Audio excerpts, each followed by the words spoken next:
தொடர்ந்து நமக்கு வர வேண்டிய அரசுல இருந்து வர வேண்டிய நன்மைகள் இதெல்லாம் நம்ம சேர்ந்து போராடினா மட்டும்தான் நமக்கு கிடைக்கும்.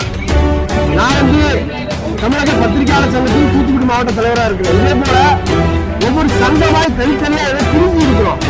நம்ம சேர்ந்தாதான் நமக்கு கிடைக்க வேண்டிய உரிமைகள் கிடைக்கும். தயவு செய்து பத்திரிகையாளர்கள் மனதில் எடுத்துக்கொள்ள வேண்டும். தயவு கூர்ந்து ஒன்னே சொல்றேன், ஒன்றுபட்டால் தான் நமக்கு எதோ வரும், நன்மை வரும்.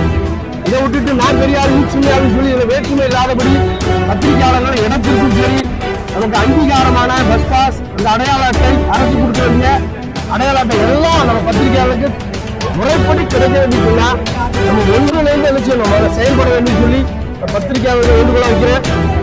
அது மட்டுமல்ல, மாவட்ட ஆட்சித்தலைவரை பார்த்து நினைச்சணும், மனு கொடுத்து உடனடியாக இந்த காரியத்தை நடைமுறைக்கு கொண்டு வர சொல்லி நம்ம நினைச்சு வலியுறுத்தணும். நம்ம முருகனுக்கு வர ஒரு நன்றி சொல்லிக்கிறேன். நம்ம எத்தனையோ சங்கங்கள் இருக்கோம், யாரும் நம்ம ஒன்றிணைந்து இந்த காரியத்தில் நம்ம இறங்கல.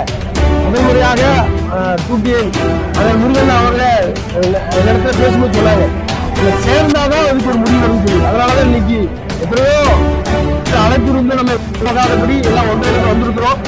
கடைசி வர முழு மூச்சியாய் நின்றால்தான் நமக்கு என்ன கிடைக்கும். இதுல பெரிய ஆளு, சின்ன ஆளு, டிபாக்கூரு அப்படின்னு சொல்லி ஒரு சில பத்திரிகை நம்ம ஆட்களே என்ன சொல்றாங்க, அதெல்லாம் முதல்ல களை எடுக்கணும்னு சொல்லி வேண்டுகோளா வைக்கிறேன். எனக்கு வாய்ப்பளித்த முருகன் அவர்களுக்கும் இந்த சங்கத்திற்கும் பலமான நன்றியை தெரிவித்துக் கொள்கிறேன். நன்றி.